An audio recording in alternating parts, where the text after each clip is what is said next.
ভারতের লোকসভা নির্বাচনে ভোট গণনা চলছে। নির্বাচনের সবশেষ তথ্য জানাতে বার্তা কক্ষ থেকে যোগ দিচ্ছেন সহকর্মী সাদিয়া আফরিন।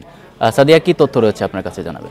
আশরাফ, আপনি যেমনটি বলছিলেন যে আমাদের সময় ৬টার সময় আমরা সর্বশেষ জানতে পারি যে ৫৪৩টি আসনের মধ্যে ৫১টি আসনের ফলাফল ঘোষণা হয়েছে। আপনাকে বাকি তথ্যগুলো বিস্তারিত জানিয়ে দিচ্ছি।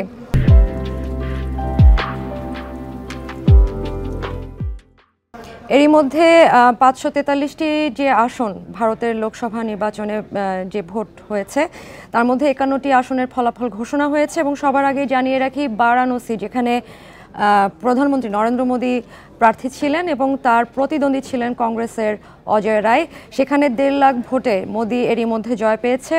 ১০ মিনিট আগে তথ্যটি আমাদের কাছে এসেছে। এবং এছাড়া এই যে ৫১টি আসনে যে ফলাফল ঘোষণা হয়েছে এর মধ্যে ৩৬টি আসনে জয় পেয়েছে বিজেপি এবং ১১টিতে জয় পেয়েছে কংগ্রেস নেতৃত্বাধীন ইন্ডিয়া জোট। বাকি ৪টি আসনে অন্যান্য দলের তথ্য এসেছে। এবং ৩ লাখ ভোটে এগিয়ে আছে কংগ্রেস প্রার্থী রাহুল গান্ধী রায়বরেলিতে, যেখানে যেই কেন্দ্রটিকে বলা হয় মূলত উত্তরপ্রদেশের গান্ধী পরিবারের ঘাঁটি হিসেবে পরিচিত সেখানে। এবং পশ্চিমবঙ্গের ডায়মন্ড হারবার, যেখানে তৃণমূল কংগ্রেসের অভিষেক ব্যানার্জি বিজেপির শুভেন্দু অধিকারীকে হারিয়েছে, এই তথ্যটিও আমাদের কাছে এসেছে। এবং দিল্লির যে 7টি কেন্দ্র আছে, 7টি আসন আছে, সেখানে কিন্তু 7টিতে এগিয়ে রয়েছে বিজেপি। এবার আমরা চলে যাব গুরুত্বপূর্ণ যে আসনগুলো আছে তার মধ্যে রাজ্যগুলো আছে গুরুত্বপূর্ণ। তা উত্তরপ্রদেশের তথ্যগুলো আপনাদেরকে জানাবো যে বুথ ফেরত জরিপে আমরা দেখেছিলাম যে বিজেপির জয় হবে এমন একটি তথ্য এসেছে। এই 1 তারিখ 7 ধাপের যে শেষ ধাপে ভোট হয় 1 জুন, সেদিনের পর এই গত 2 দিনে যে বুথ ফেরত জরিপগুলো এসেছে, ভারতের বিভিন্ন গণমাধ্যম জরিপগুলো দিয়েছে। প্রত্যেকটা জরিপে বলা হয়েছিল যে বিজেপি জিততে যাচ্ছে, নিরঙ্কুশ জয় পাবে, কিন্তু নিরঙ্কুশ জয় পাচ্ছে না বিজেপি, এতটুকু আমরা এই মুহূর্তে নিশ্চিত হতে পেরেছি। এবং প্রত্যেকটা আন্তর্জাতিক গণমাধ্যম, ভারতীয় গণমাধ্যমগুলো সহ বলছে যে বিজেপি নিরঙ্কুশ জয় পাচ্ছে না। বিশেষ করে প্রধানমন্ত্রী নরেন্দ্র মোদী খুব আত্মবিশ্বাসের সাথে বলেছিলেন যে তার দল এককভাবে 400-র বেশি আসন পাবে, কিন্তু সেটা পাচ্ছে না আমরা দেখতে পাচ্ছি। এবং বিশ্লেষকরা বলছে যে আসলে ধারণা ভুল। আমরা সবসময় দেখেছি যে ভারতের আসলে বুথ ফেরত জরিপ বেশিরভাগ সময় ভুল প্রমাণিত হয়েছে। সর্বশেষ ফলাফল ঘোষণা না হওয়া পর্যন্ত আসলে নিশ্চিত হয়ে কিছু বলা যায় না।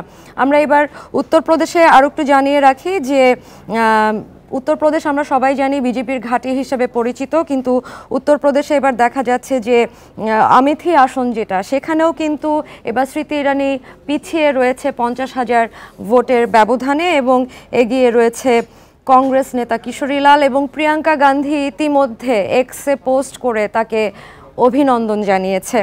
এবার যাব পশ্চিমবঙ্গে 42টি আসনে। গতবার এখানে 18টি আসন পেয়েছিল বিজেপি, যেখানে তার আগের বার 2014 সালে মাত্র 2টি আসন পেয়েছিল বিজেপি। সেখানে বিজেপির মূলত উত্থান হয় 2019 সালে 18 আসন পাওয়ার মাধ্যমে, কিন্তু এবার বিজেপি পিছিয়ে পড়েছে এবং এরই মধ্যে সেখানে 9টি আসনে পিছিয়ে রয়েছে বিজেপি এবং ইন্ডিয়া জোট এগিয়ে আছে 33 আসনে।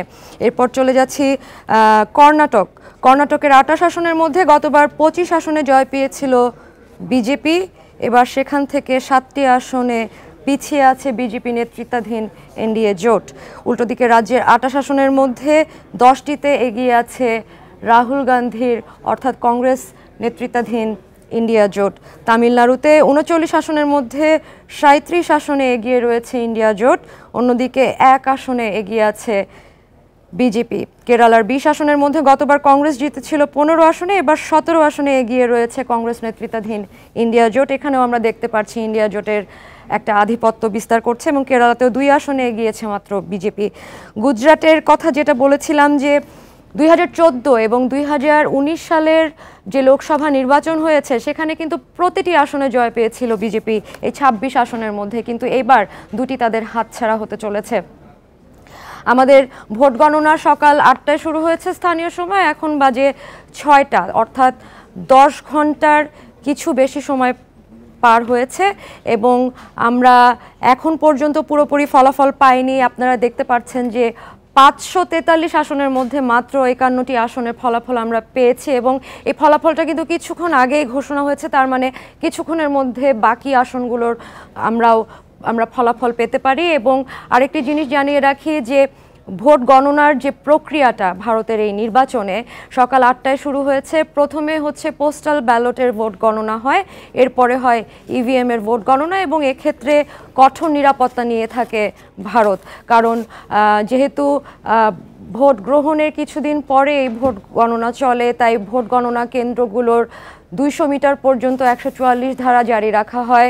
সেখানে সব ধরনের নিরাপত্তা ব্যবস্থা নেওয়া হয়েছে, সিসি ক্যামেরা থেকে শুরু করে বিদেশি পর্যবেক্ষক এবং প্রতিটি রাজনৈতিক দলের এজেন্ট রয়েছে। এখন দেখার বিষয় যে সর্বশেষ ফলাফল কি আসে। এই ছিল আমার কাছে ভারতের লোকসভা নির্বাচনের তথ্য। আশরাফ, ফিরে যাচ্ছি আপনার কাছে। সাদিয়া, আপনাকে ধন্যবাদ। ভারতের লোকসভা নির্বাচনের সবশেষ তথ্য জানাচ্ছিলেন সহকর্মী সাদিয়া আফরিন।